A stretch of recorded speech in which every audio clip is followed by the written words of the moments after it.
साबुदाण्याचा प्रत्येक दाणा वेगवेगळा दिसेल आणि एकदम मोकळी मऊसूत अशी बनेल, टेस्टी पण बनेल ह्या पद्धतीने बनवली तर चला बनवूयात साबुदाण्याची खिचडी. त्यासाठी सर्वात आधी आपण शेंगदाणे भाजून घेऊयात. मध्यम गॅसवर भाजून घ्यायचे आपल्याला. इथे मी अर्धा कप शेंगदाणे घेतलेले आहेत. साधारण 2 ते 3 मिनिटात व्यवस्थित भाजल्या जातील. आणि ह्याच भांड्याने एक भांडं साबुदाणा 2 ते 3 पाण्याने स्वच्छ धुवून 5 ते 6 तास भिजत घातलेला आहे. एकदम व्यवस्थित भिजल्या गेलं तर आपले शेंगदाणे भाजून झालेले आहेत. त्यानंतर आपण हे थोडेसे गार झाले की मिक्सरच्या भांड्याला वाटून घ्यायचे. एकदम बारीक पावडर नाही बनवायची, थोडीशी भरड बनवायची ह्याची अशी, म्हणजे खिचडीची चव छान येईल. आता पॅनमध्ये एक मोठा चमचा तेल घातले. त्याच्यामध्ये अर्धा चमचा जिरं घालायचं, थोडंसं आलं घालायचं आहे. तुम्हाला कढीपत्ता घालायचा असेल तर ह्या स्टेजला घाला. मध्यम गॅसवरच बनवणार आहोत आपण. इथे मी मध्यम तिखट 3 मिरच्या घेतल्या आहेत, त्याचे बारीक तुकडे करून ते पण टाकूया आपण ह्याच्यामध्ये. जोपर्यंत मिरची भाजल्या जाईल तोपर्यंत आपण हे साबुदाण्यामध्ये अर्धा चमचा मीठ घालूया आणि मगाशी जी दाण्याची भरड केलेली आहे ती टाकूया.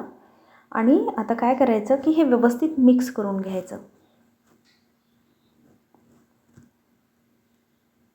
म्हणजे साबुदाणा आणि शेंगदाणे व्यवस्थित मिक्स होतील आणि मीठसुद्धा व्यवस्थित लागेल. ह्यामुळे खिचडीची चव एकदम छान येईल आणि एकदम मोकळी बनेल. तर मिरच्या भाजल्या गेलेल्या आहे. आता आपण टाकूया साबुदाणा आणि शेंगदाण्याची भरड. मध्यम गॅसवरच बनवायचे आपल्याला, म्हणजे खाली लागणार नाही. तर आता व्यवस्थित मिक्स करून घ्यायचं.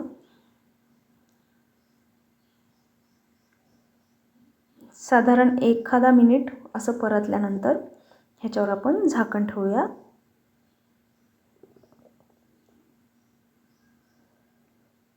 ह्या पद्धतीने जर खिचडी बनवली तर एकदम मोकळी बनते आणि बनवायला जास्त वेळही लागत नाही. आता गॅसची फ्लेम एकदम मंद ठेवायची आणि झाकण ठेवून छान एक वाफ काढायची. साधारण एखाद्या मिनिटानंतर मी याच्यामध्ये अर्धा चमचा भाजलेल्या जिऱ्याची पूड घातली आहे. व्यवस्थित मिक्स करायची आणि अर्ध लिंबाचा रस. तुम्ही जर दह्यासोबत खाणार असाल तर लिंबू नाही घातलं तरी चालेल. ही खिचडी दह्यासोबत, शेंगदाण्याच्या आमटीसोबत सुद्धा खूप सुंदर लागते. अजूनही साबुदाणा एकदम ट्रान्सपरंट झालेला नाही आहे, त्याच्यामुळे आपण थोडंसं परतून परत ह्याच्यावर झाकण ठेवूया. खिचडीमध्ये बटाटा घालायचा असल्यास ह्या स्टेजला घालायचा आणि झाकण ठेवून मंद गॅसवर एक वाफ काढायची. तर बघा एकदम सर्व साबुदाणा ट्रान्सपरंट दिसतोय आणि साबुदाण्याचा प्रत्येक दाणा वेगवेगळा दिसतोय. एकदम मऊ, लुसलुशीत आणि टेस्टी अशी साबुदाणा खिचडी तयार आहे. एकदम मोकळी झालेली आहे.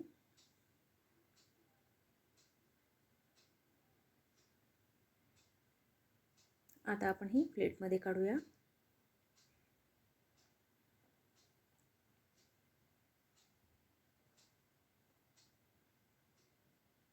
तर गरमागरम टेस्टी आणि मोकळी अशी साबुदाणा खिचडी तयार आहे.